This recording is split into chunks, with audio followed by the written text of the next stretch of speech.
Introduction. Have you ever been to the bank of River Yamuna in Delhi? No, ma'am. Yes, ma'am. I have been there once. But ma'am, there is a very unpleasant smell in the river and it is extremely dirty. Yes, Gaurav, you are absolutely correct. Yamuna River is now one of the most polluted rivers of India. But it was clean before. Have a look. And now our activities have made it polluted and it appears dirty.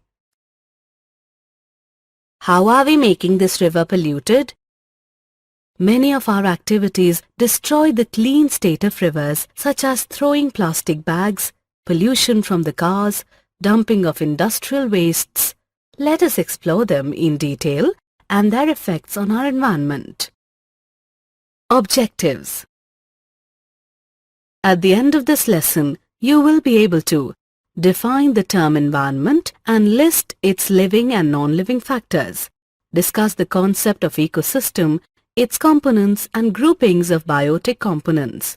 Form a series of organisms feeding on one another, food chains and webs.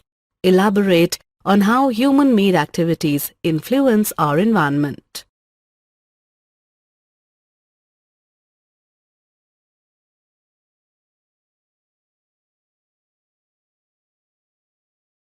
Ecosystem.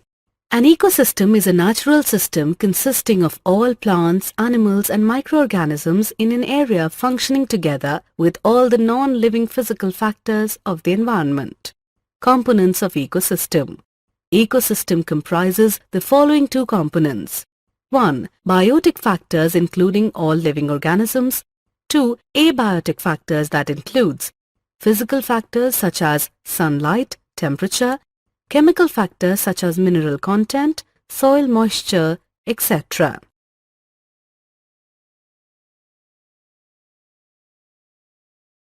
Types of ecosystem.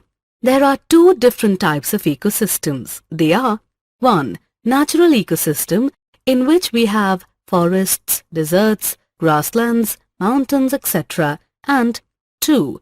Artificial ecosystem, in which, example, parks, gardens, crop fields, zoo, etc. exists. Classification of biotic components of ecosystem. Biotic components of our environment can be classified into three major groups. They are producers, consumers, and decomposers. Now we will learn in detail that what are producers, consumers, and decomposers. Producers are organisms like green plants that produce organic compounds from inorganic compounds. A consumer is the organism that obtains nutrients from other organisms. And the decomposer are microorganisms which decompose dead plants and animals. They decompose complex organic substances into simple inorganic substances in the soil, which are again used by the plants. Food chain.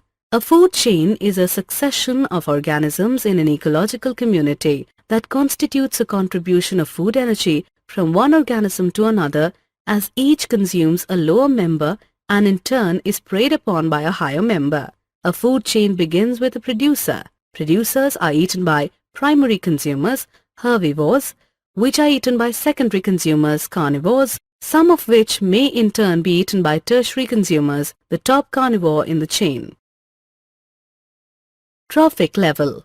Each step in a food chain where transfer of food energy takes place is called trophic level. The first trophic level consists of producers. The second trophic level consists of primary consumers. The third trophic level consists of secondary consumers. The fourth trophic level consists of tertiary consumers. Since the transfer of food energy decreases at every trophic level, the number of trophic levels are limited and do not exceed 4 or 5.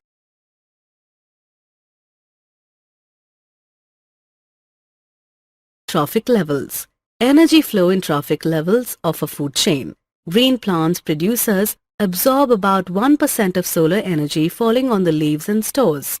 During the transfer of food energy from one trophic level to the next, 90% of the energy is lost to the environment and only 10% is transferred to the next trophic level. So, there is a decrease in the amount of food energy transferred at every trophic level by 10%. This is known as the 10% law of energy transfer. Biomagnification. Harmful chemicals like insecticides and pesticides, which are used to protect crops from insects and pests, are absorbed by plants and enter the food chain. Since these chemicals are non-biodegradable, they get accumulated at every trophic level and their concentration increases. Since human beings occupy the highest trophic level, the concentration of these harmful chemicals is maximum in our bodies. The increase in concentration of harmful chemicals in the bodies of organisms at higher trophic levels is called biological magnification.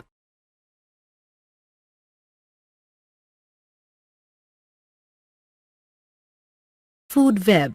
The complex system of interrelated food chains in an environment is known as food web. How do human activities affect the environment? Human activities produce a lot of waste materials which are thrown away into the environment. These wastes cause pollution of air, water and soil. The waste materials produced are of two main types. They are biodegradable waste and non-biodegradable waste. The household waste is called garbage. Garbage causes pollution of air, water and soil, so it should be disposed properly. Some of the methods of garbage disposal are landfills, recycling, production of biogas and manure, preparation of compost, incineration, sewage treatment.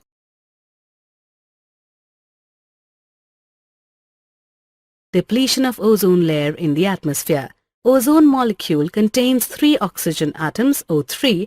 At higher levels in the atmosphere, the UV radiation splits some oxygen molecules O2 into free oxygen atoms, which combine with oxygen molecules O2 to form ozone. The ozone layer present in the higher layer of the atmosphere protects the Earth from the harmful UV radiation from the sun. UV radiation causes skin cancer in humans. The ozone layer is being damaged by the use of chemicals like chlorofluorocarbons, CFCs, used in refrigerators and fire extinguishers. So the use of CFCs is now being reduced to protect the ozone layer. Did you know? Montreal Protocol was established in 1987 on the substances that deplete the ozone layer. It is an agreement that has successfully reduced the global production, consumption and emission of ozone-depleting substances. Summary. Let us summarize what we have learnt. An ecosystem comprises of the interactivities between its biotic and abiotic components. Biotic components of ecosystem comprises of producers, consumers and decomposers. The series of organisms taking part at various biotic levels form a food chain. There is continuous loss of energy as we move from one trophic level to another trophic level of a food chain. Waste generated can be classified into biodegradable and non-biodegradable wastes. The use of chemicals like CFCs is causing ozone depletion.